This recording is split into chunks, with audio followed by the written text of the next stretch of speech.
Olwaffe olunaku leero lubadde lwa Just kale era tusiibye waka emagere n'essuubi nga tunyigako ku bigere. Anaye nze Mikie wange sisobola kumufiisa era leero nja kubayo ku Serena. Kampeyini wadde zibadde zituleega naye leero katugendeko muraga olw'eggulu twesange ku Serena. Mwena abantu baffe tubayise ku Serena ne meya bali mwezo nkuyise ku Serena. Bwe wamala dda.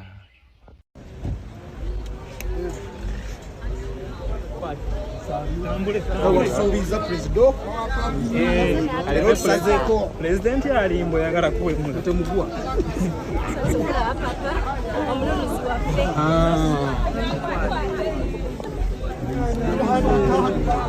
mugenda gwa kumasala pola kujita mu bifaananyi bya let's go express moving tambu let's go tambu eh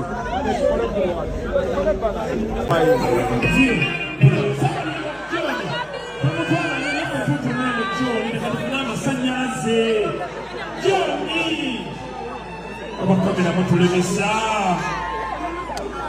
kubendo ngo tugende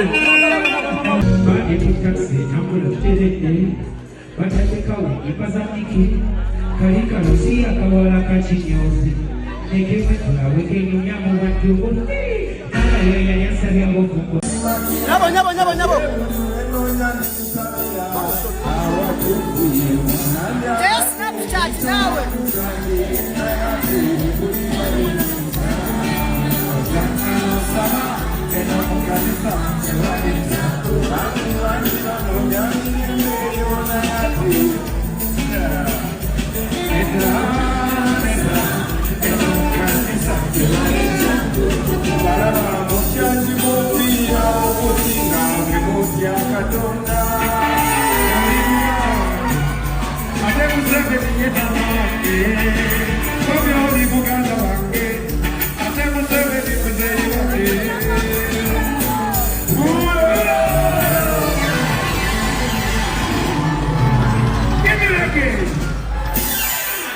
Banage jemuli aba Western Uganda muliyo abanyankole muliyo tikubale bakande b'emikono yanyu mwebale munonga kumisha Kabiki waine nomanya na marobire bwingi omulyankole oluganda lwanje narwebwa runa narwebwa nagamori nyankole rwingi munonga tikwishuka rugandiji Kokama bana mnonge lizoba kuisha. Thank you very much. Abanoza Uganda muliyo.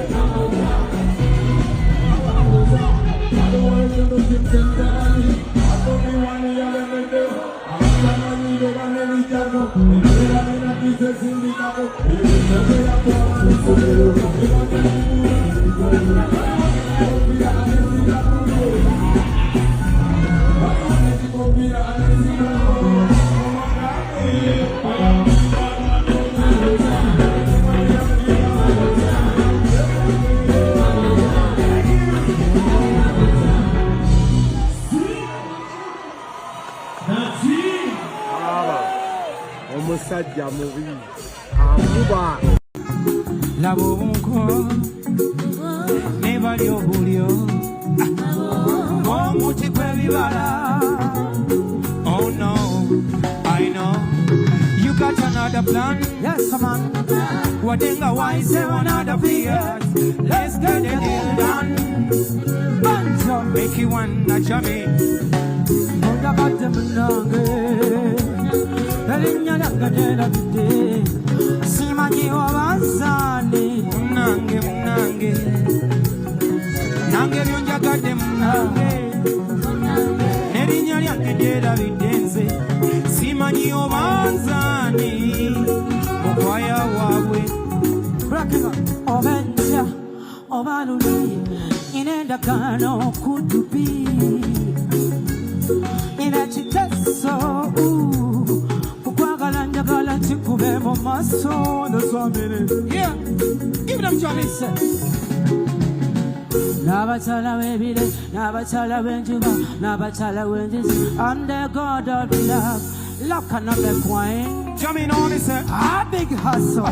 You are the queen of the planet, queen of the wind, queen of the sunshine. You are the queen of the planet, queen of the wind, queen of the sunshine.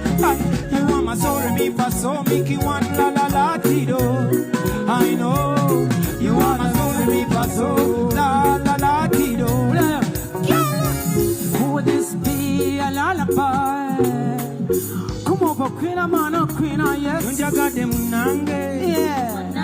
Nerinnya lyange nderabidde simanyi obanzaani munange munange olokayo akabe munjagadde munange nerinnya lyange nderabidde nze simanyi obanzaani joyisa wange. Njagala okutwala omukisa guno okwebaza Katonda kubanga olunaku luno yalukeeseza nga lulungi. Nentwala omukisa guno okwebaza mwenna abanjagadde unconditionally, mwenna abakutte ne mutindigga amakubo ne mujja wano. Era njagala okutwala omukisa guno okwongera okubalaga ku famire yange. Nsaba buli mwana wa JW Center ne bwoba muzzukulu sookaositukeko mulabe ejje. Nsaba buli omu musitukeko bane muubire ku abantu abo batwagadde, abantu abo batwagala, abantu abo bayagala jjajja waffe, abantu abo bayagala kitaffe, abantu abo batwagadde. Era tusaba n'abaana baffe mu batwagalirenga kubanga naffe tubaagala nnyo. Ntwala omukisa guno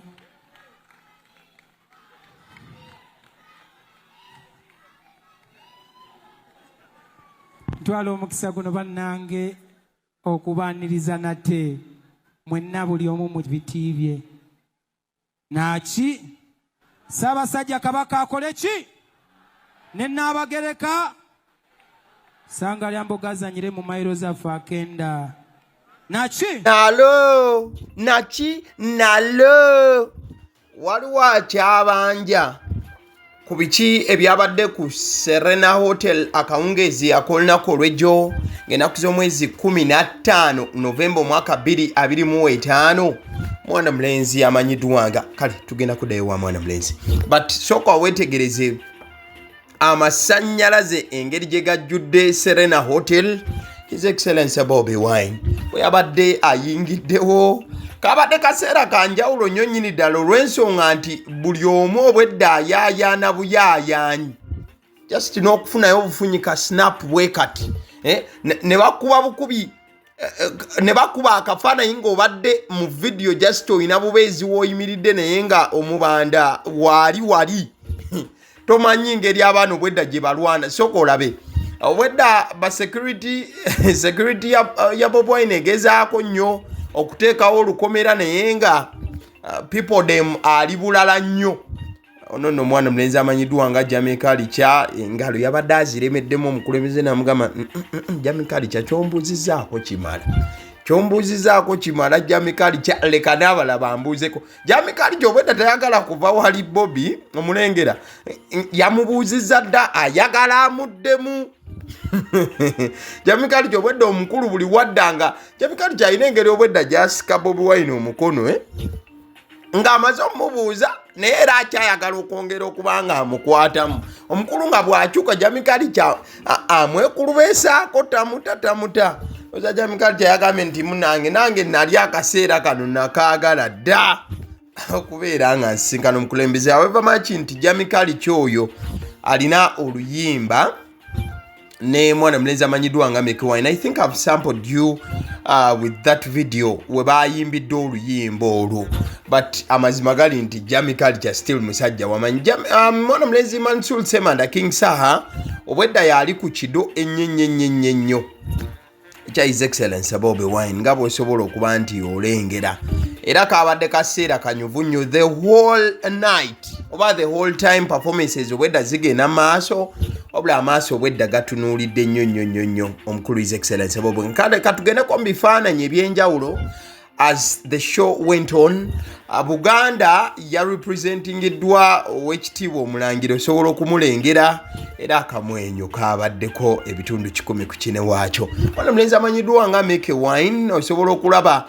By the way, Mikie Wine musajja ayagala nnyo okwambala ebintu ebyo ebyiringa ebyaba kingi, olumu atera okwambala ebintu ebiringa ebya bannamagye bajasi bwe batyo. Olw'ensonga si eno concert ya Mikie Wine esoose this time ku Serena kyandiba, but Mikie Wine azze akola shows ez'enjawulo. Mujjukira ne show gye yakola ku Gravity omutujju, mujjukira olunaku olwo sheye yayisa obubi ennyo Gravity omutujju.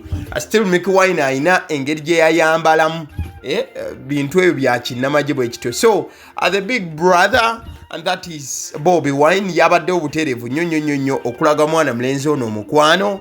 Ebibadde wali ku stage nkakasa bukakasa obirabye bulungi. In fact ne ka moment kano olabye Chairman Nyanzi yabaddewo, Nobian Lee, Olisa Mugombi I think, but it was full house. Okusokera ddala waliwo obuvidiyo bwasose okutambula kyekituufu show yasose nebanga tejjuza oba yasose nebeera ng'ekyali awo ng'ekyabulamu ng'abantu tebannagira, but omubanda bwe yayingidde automatically walabye bulabi nga ekintu kyongera okukwata, era gye byakkidde nga it is full house. Abaana basose ne batambuza obutambi omwo nga show tennajjula, ne bagamba balina akasawundi ako ke bakozesa nti James amaanyi gampedde, but mutayi wange abadde batambuza obwo bamaliriza nga oba oli awo gamba nti baswadde, olw'ensonga nti Mikie Wine yamaze n'akikuba ne kipiipa ne kikwata ne sekukwata yenna.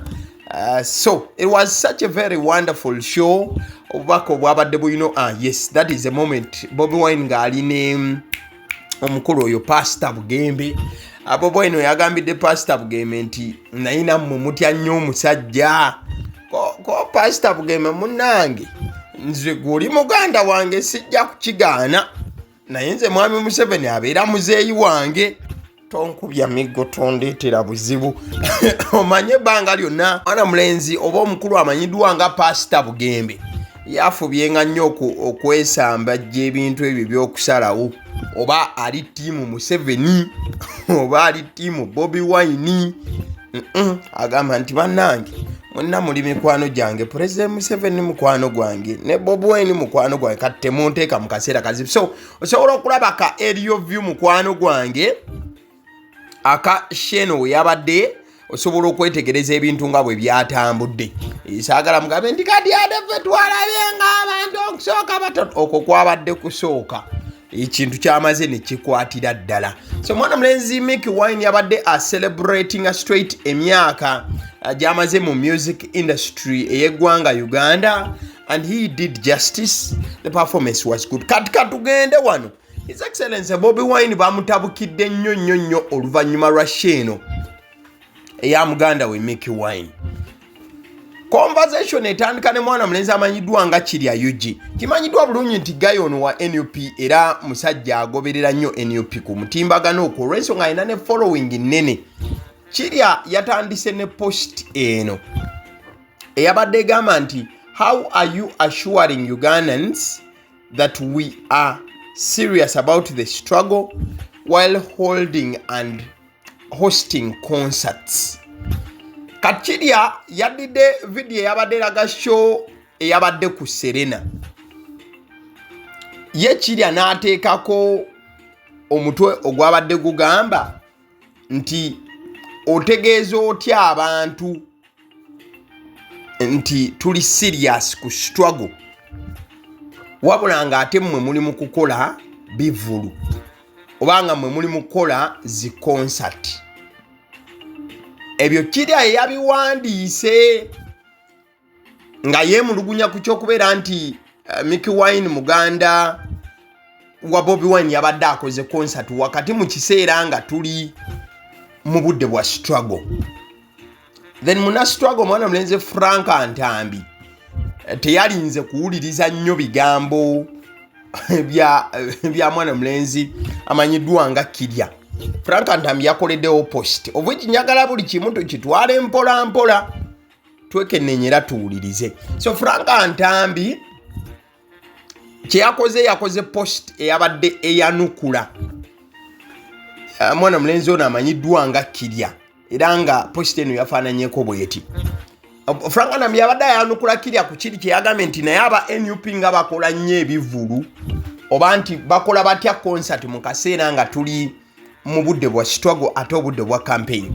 Kale wuliriza submission ya Frank Antambi Wine Balkeza. Yagambye bw'ati: Bwana Kirya UG, the answers are simple. Struggle doesn't pause life, it lives within it. Every global leader who carried a liberation movement on their back stayed connected to the culture of their people. Kati Frank Antambi ng'agamba nti Bwana Kirya, answer nyangu nnyo. Struggle tereetera muntu kupoozinga bulamu bwe. Struggle esigala etambulira mu bulamu bw'omuntu wabula nga struggle etambula n'obulamu bw'omuntu bulina okusigala nga butambula.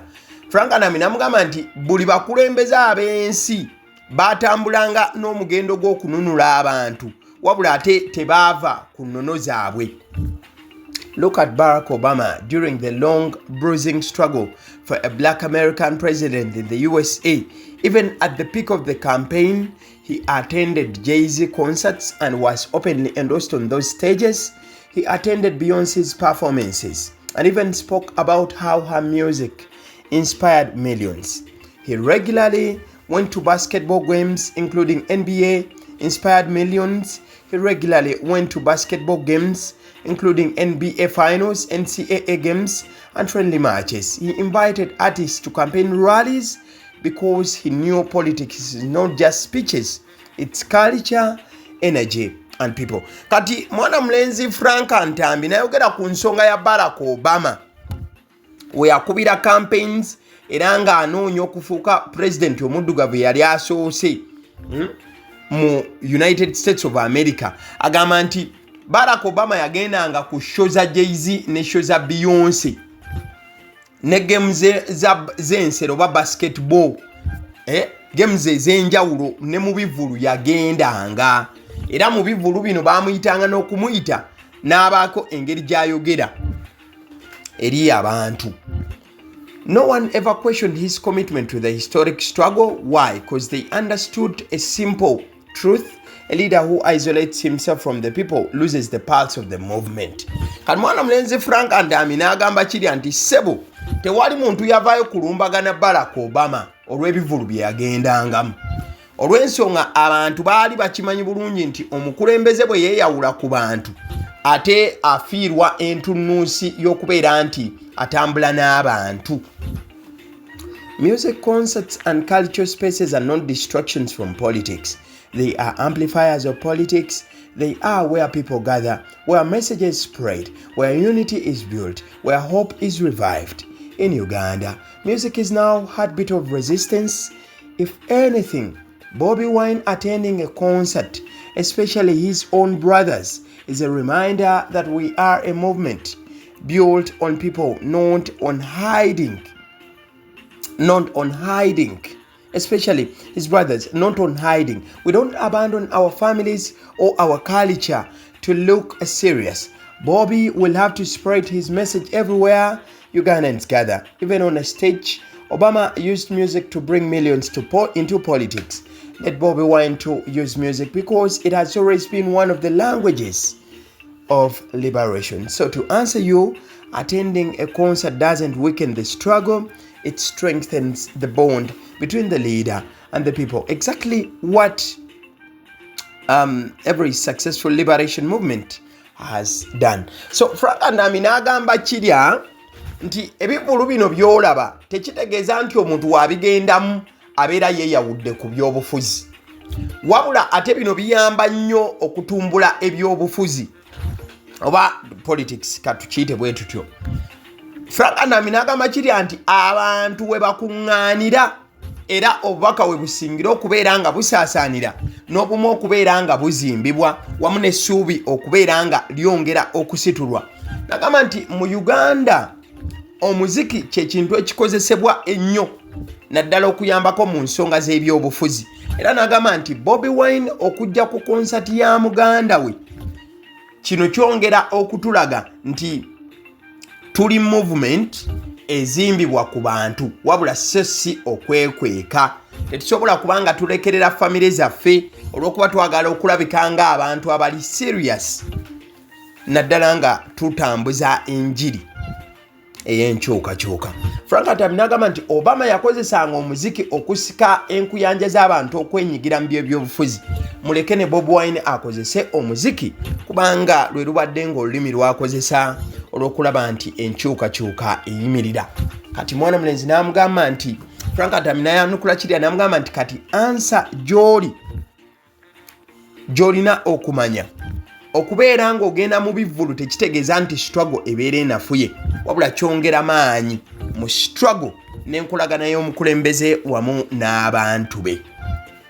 So nabwe kityo buli mukulembeze asobodde okuba nti ayitamu abamu balina we bakozesereza omuziki.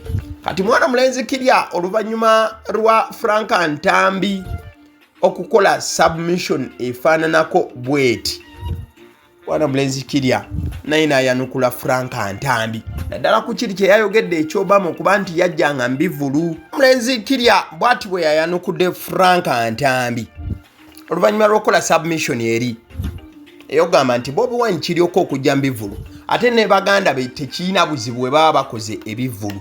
Kati kiri agamba bw'ati, attending is not the main issue here.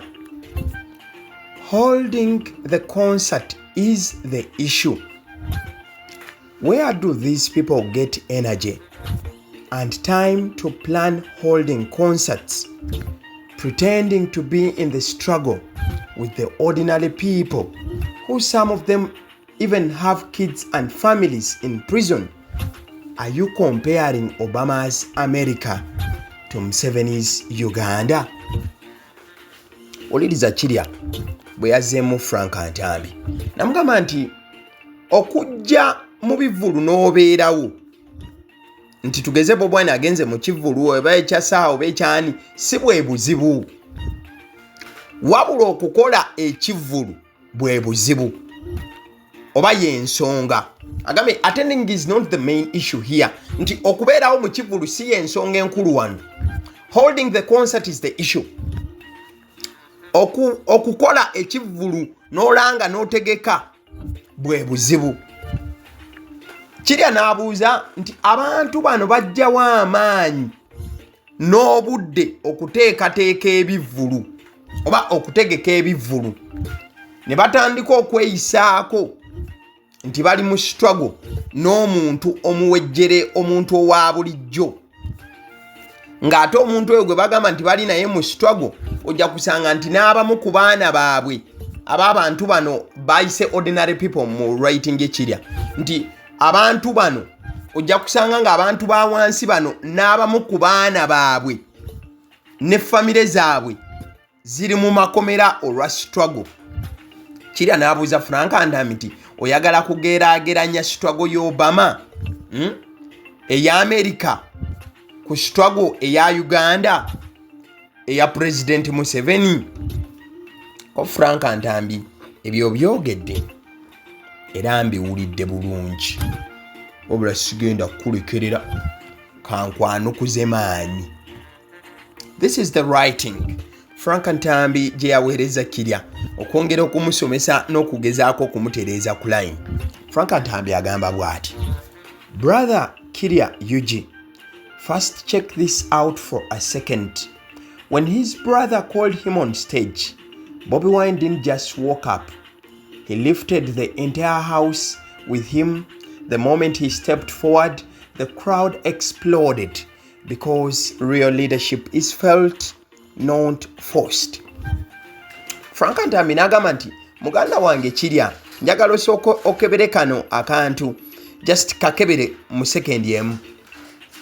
Muganda we Mikie Wine bwe yayise muganda we Bobi Wine ku stage, Bobi Wine teyatambudde butambuzi n'agenda ku stage, wabula yasitudde Serena yonna naye n'atambula nayo paka ku stage, newankubadde ng'abantu tebaatambudde kugenda ku stage. Frank Adami nti agamba akaseera Bobi Wine bwe yatambuza ekigere kye okwolekera stage, abantu bonna baayayanye ne bakuba emizira, kubanga obukulembeze obutuufu buwulirwa mu mitima gy'abantu wabula tebakaka bokake. Uliza Frank Ntambi ngategeeza mwana mulenzi ono kiri yabadde yemulugunya ku Bobi Wine ne baganda bokola ng'ebivulu nti okuba nti no muganda we Mikie Wine yakoze ekivulu mu kaseera aka campaign ne struggle. And when he performed Badman from Kamocha, it wasn't just nostalgia. It was a reminder of where this struggle began, in the ghettos, in the music, in the voices of ordinary people who refused to be silenced. Nti Bobi Wine bwe yakubye akayimba ka Badman from Kamocha, just yabadde tatuzzabuza mu biseera biri eby'emabega eby'omuziki, wabula yabadde atujjukiza wa struggle gye yatandikira mu ghetto, mu muziki, mu maloboozi ag'omuntu owa wansi eyagaana okubeera nti asirisibwa. This is why he shows up in these spaces, because the movement was born in the people, among the people, and for the people. If Obama could attend concerts and basketball games while leading a historic campaign, then surely a leader whose very roots are musical can honor his supporters without apology. Frank Ntambi nagamba nti yene ensonga lwaki Bobi Wine yenyigira nnyo mu spaces zino ezirimu ebivulu, olw'ensonga nti omuyeye guno oba olutambula luno olw'abantu ba struggle luviira ddala mu bantu, luli kitundu ku bantu era luliwo oba struggle eriwo ku lw'abantu. Bw'abanga Obama yasobola okubeera mu bivulu wamu n'emizannyo egy'ensero, wabula nga ali wakati mu campaign ey'ebyafaayo eya president omuddugavu okusooka okubeera nga alinnya ku ntebe, then kitegeeza omukulembeze nga Bobi Wine bw'ajja mu bivulu okubeera nga awa ekitiibwa abawagizi be, tewali nsonga lwaki aba alina n'okwetonda yadde. Frank Ntambi n'agattako, the struggle isn't weakened by moments like this. It is strengthened, humanized and energized. Nagamba kira nti muganda wange, struggle tenafuwa olw'ebiseera nga bino, wabula eyongera kufuna maanyi okwenyweza n'okuba nti buli muntu awulira nti eryanyi lisituka n'atambula okulaba nti abaako olugendo olwa struggle lweyongera okuba nti nno lwolekera mu maaso. A leader who can step on stage and instantly unite thousands is a leader whose mandate doesn't come from State House but from the hearts of the people. Frank Ntambi n'agamba nti omukulembeze alinnyo obulinnyi ku stage mu ddakiika budakiika n'agatta enkuyanja n'enkuyanja z'abantu, kitegeeza oyo omukulembeze afuna amaanyi ge si kuva mu State House wabula okuva mu mitima egy'abantu. So olwo lwabadde lutalo ku mutimbagano nga bangi beemulugunya nti Mikie Wine akola atya ekivulu mu budde bwa campaign ne Bobi Wine najja. Frank Ntambi ne kirya buli omu ng'alina ebirowoozo eby'enjawulo, wabula bino birepresentinga bangi nnyo eyo. Kati waliwo ekifaananyi kino ekifaananyi kya OS Suuna ng'ayimbira Bobi Wine oba omulangira Suuna. Omulangira Suuna abadde criticized olwakyo kye yakoze. Bagamba nti 2 months ago OS Suuna went to perform for Genocide in Gulu, who after trashed his song about Operation Wealth Creation but rewarded him with $3,000. Today OS Suuna was at Serena singing while praising Bobi Wine. Mbulavyo jompa Bobi Emala. What do we call Ugandan artists? Nti omulangira Suuna ono emyezi ebiri yali wa Jerusalem Sale emyezi egiyise era n'ayimbira Jerusalem Sale oluyimba olwa Wealth Creation. Oluyimba luno Jerusalem Sale n'amugamba nti ekiyimba kyali tekinyumye.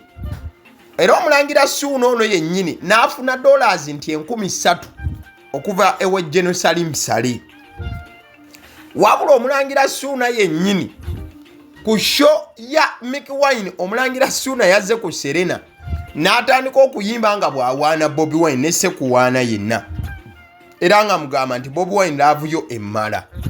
Kati abantu ne beebuuza nti naye kati abayimbi trust yaabwe esobola kufudika etya bw'obanga omuntu just akabanga katono yakava ewa Jerusalem Sale ng'ate Bobi Wine tali makambugu ne Jerusalem Sale. Kanala omuyimbi y'omu ali maaso ga Bobi Wine ali mumuyimbira n'okuba nga amusuutasuuta n'okumuwaanawaana ng'ate era gye buvuddeko yabadde ayimba ng'asuutasuuta n'okuwaana enteekateeka ku sayidi ya Jerusalem Sale.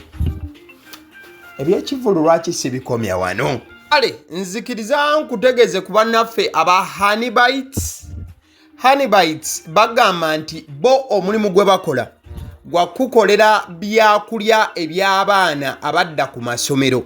Bwe tugamba abaana abadda ku masomero saabo bokka abadda ku masomero wabula n'ababeera ewaka balina package ey'ebyokulya eby'abaana mu line efaananako bwetyo. Gwe bakubire bukubizi obagambe njagala package y'ebyokulya by'abaana abali ku masomero oba abaana abalya ebyokulya. Balina ebyokulya yogera ku daddies, yogera ku binyeebwa, amawogola, yogera ku bagiya, yogera ku cupcakes, yogera ku donuts. Osobola okubafuna ku 0709 787508 ate era mukadde ke kamu bw'oba oyagala ku pizza size yonna era namba y'emu. Ate era mukadde ke kamu bakola ne cake eza buli mukolo, babayita aba Honeybites. Njagala n'okutegeeza ku bannaffe aba Alson Painters UG, bano basiizi ba langi era nga balina obukugu mu kusiiga langi era bamanyi ne langi ki egenda ku kizimbe kyo era mu ruumu ki. Tebasobola kuddira langi yandigenze mu kisenge ate ne bagisiiga mu ddiiro ey'omu dining ne bagisiiga mu kinaabiro. Nedda, Alson Painters UG omulimu gw'okusiiga langi bagukugukira ddala. Basiiga ebizimbe okuviira ddala ku ruumu emu paka ku makalina n'amakalina. Gwe bakubire bukubizo bagambe nti Alson Painters UG namaliriza okuzimba ekizimbe kyange. In fact ne bw'oba olina ekizimbe nga kikadde nga olaba langi yakyo efaanana si bulungi, Alson Painters UG bazze kugonjoola nsonga eno. Bakubire ku 0705 1936 be bannaffe aba Alson Painters UG. Aba Sedi Omusunsuzi ly'erinnya eryange yenze aba Sedi Omusunsuzi. Yenze atuula emabega w'omuzindaalo buli lunaku era ly'eddoboozi ly'owuliriza ku mukutu guno aba Sedi Omusunsuzi ly'eddoboozi eryo era ng'omukutu kwoli gwe guno ogwagaliwo. Nagamba nti information yonna gy'olaba ku channel eno tetugattamu kintu kyonna ate tewali kye tutoolamu. Information nga bw'eba eyingiddewo ffe bwe tugikwata ne tugikuwa. Kati gwe omulabi n'osalawo ki eky'okukozesa information eyo. Kati ky'ogenda okukola mukwano gwange bw'oba omaliriza okulaba vidiyo eno, likinga, commentinga ki ky'olowooza, mukadde ke kamu subscribinga bw'oba nga omukutu guno oli mupya. Ate era mukadde ke kamu sharingira mikwano gyo girabe vidiyo eno ate ne videos endala ku mukutu guno. Agaliwo YouTube channel, mwebale kutulaba.